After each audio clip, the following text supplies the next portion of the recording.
खुलुमबाय गोजोन फुंबिलि बयनिसिमबो नोंथांमोनखौ आंनि चेनेलाव गासैखौबो बरायनाय बावहरग्रोनाय थाबाय आसा खालामो नोंथांमोना खौरांखौ नायनानै मोजां मोनगोन। BTCआव फिन आरोबाव गोदानै दाफुंजाबावबाय बर'लेण्ड गल्डेन लंगुर मुंनि गोदान आफाद। गासै सा 30 सोद्रोमाफोरखौ लानानै बे आफादखौ दानाय जादों। मिथिनो हानाय बादिब्ला बे गोदानै दाफुंजानाय सोरखारि नङै गोदान आफादनि थांखियानो जादों BTCनि मिथिंगायारि सम्पद, जिब जुनार आरो बेसेन गोसा हाग्रानि जिब जुनारफोरखौ रैखाथि होनो थाखाय गोख्रोङै खामानि मावलांनाय। बे गोदानै दाफुंजानाय बर'लेण्ड गल्डेन लंगुर मुंनि गोदान आफादखौ मैयानि सानाव क'क्राझार सोहोराव बर'लेण्ड गेस्ट हाउसआव खुंफुंनाय मोनसे सावरायमेलनि गेजेरजों दाफुंनाय जायो। हादोरावनो दासान्दि नीट आनजादनि पेपार लिक जानायखौ लानानै गोबां फरायसाफ्रा जयै ओंखारबोनानै दिल्लीनि जन्तर मन्तराव गोबां सोमावसारनायखौ नुनो मोननाय जादों। बे सोमावसारनायनि उनावनो मिरु सोलोंथाइ बिफाना गोख्रों राहा लानायखौबो नुनो मोननाय जादों। नीट आनजादजों लोगोसे गुबुन गुबुन आनजाद खुंग्रा नेशनेल टेस्टिं एजेन्सि एबा सुंद'यै NTAनि सा 40नि मावख'गिरिफोरखौ साख्रिनिफ्राय बोख्लायबाय। CJPनि हेंथायारि हाबाफारिनि उनावनो बेखौ नोजोर बोनानै बे गोख्रों थांखि लानायखौ नुनो मोनदों मिरु सोलोंथाइ बिफानखौ। बेराफारसेथिं बे पेपार लिक जानाय जाथाय आरो सोलोंथाइ मन्थ्रि मासिनि एंगारनांगौनि दाबि खालामनायखौ नायनानै मिरु सोलोंथाइनि मन्थ्रि धर्मेन्द्र प्रधानआ गावनि मासिखौ एंगारबाय होननानैबो खौरां मोननाय जादों। गलाघाट पुलिसनि जिम्मानिफ्राय साथाम दायनिगिरि सुबुङा खारखोमादों। मख'नो गोनांदि बे साथाम खारखोमालांनाय दायनिगिरिफ्रा मार्डार खालामनाय जाथायजों सोमोन्दो दङमोन। खारखोमानाय दायनिगिरिफोरा नाजिमुर रहमान मुंनि सासे दायनिगिरिजों लोगोसे सानै दायनिगिरिया पुलिसनि बाइकखौ लानानै देहा फाहामसालिनिफ्राय खारखोमादों। पुलिसआ मिथिहोनाय बादिब्ला बे बुथारनाय जाथायजों सोमोन्दो थानाय दायनिगिरि नाजिमुर रहमान, रुपम कलिता आरो अजय कलिता मुंनि दुथांफ्रा जोखोम जानानै मुंख्लं कुशलकर देहा फाहामसालियाव थिसननाय समावनो खाबु लानानै पुलिसनि बाइकखौ लानानै खारखोमालाङो होननानै मिथिहोदों। बाक्सानि मुसलपुराव मैया BPFनि मोनसे गोनांथार PMP सावराय जथुम जानानै थाङो। बे सावराय जथुमाव BPFनि दैदेनगिरिफोरजों चिफ हाग्रामा महिलारि बिथाङाबो बे हाबाफारियाव बाहागो लानायखौ नुनो मोननाय जादों।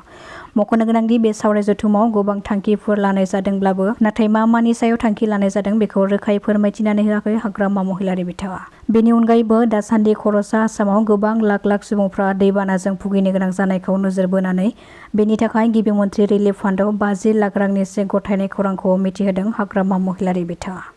चिराङाव सासे जिहादिखौ एरेस्ट खालामदों। मुङा आमिनुल इस्लाम। फोरमायथिनाय बादिब्ला बे हमजानाय आमिनुल इस्लामआ APPनि जोहै पाकिस्तान हादोरजों स्रोदै सोमोन्दो थानायनि अजद मोननायनि उनावनो आमिनुल इस्लामखौ STFनि हानजाया संदाननानै चिरांनिफ्राय हमनो हादों। सुलुङाव फोरमायथिनाय बादिब्ला बे दुथां आमिनुल इस्लामआ तामिलनाडुआव दर्जिनि खामानि मावबाय थादोंमोन। गुवाहाटी नोगोरमानि बशिष्ठनि काली मन्दिराव सिखाव हाबनाय जाथाय। काली मन्दिरनि सिङाव थानाय खमैबो 10 लाख रांनि सनानि गहेनाफोरजों लोगोसे मन्दिराव थानाय मुवा बेसादफोरखौ खावनानै लांदों दुथां सिखावनि हानजाया। काली मन्दिरनि खिरखिनि ग्रिल सिफायनानै मन्दिराव हाबनानै बेफोर मन्दिराव थानाय बेसेन गोसानि सनानि गहेनाफोरखौ खावनानै लांदों। पुलिसआ बे सिखाव खावनाय जाथायखौ खौरां मोननायनि उनाव मन्दिराव थांनानै नायबिजिरहैनायजों लोगोसे सिखावफोरखौ हमनो थाखाय संदाननायखौ जागायगासिनो दङ।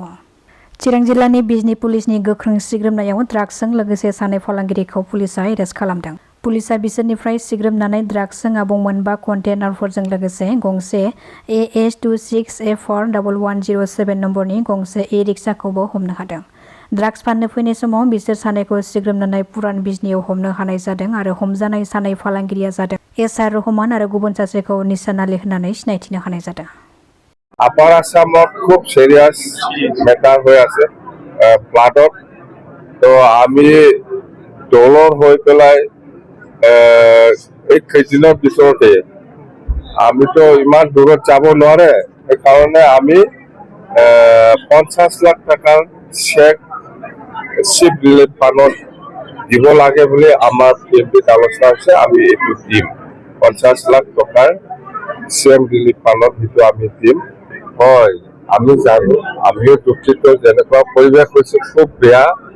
আৰু অসম চৰকাৰ হিচাপে আমি যিখিনি দেখি আছো, যিখিনি অফিচাৰসকলৰ পৰা আৰম্ভ কৰি যিখিনি দায়িত্ব লৈ পেলাই কাম কৰিব লাগে সেইটো কৰি থকাটো মই দেখিবলৈ পাইছে। আৰু বহুত NGO, বহুত দল সংগঠন জড়িত হৈ আছে যিমান পাৰে সহায় কৰিবৰ কাৰণে। কিন্তু আমি ইয়াত আমিও যদি যাব পাৰিলে ভাল আছিল। যেন হওক আমি দল হিসাবে চিফ মিনিষ্টাৰ ৰিলিফ ফাণ্ডত আমি 50 লাখ টাকা চেক দিব ওলাইছো। এই 2 দিনৰ ভিতৰত আমি দিম।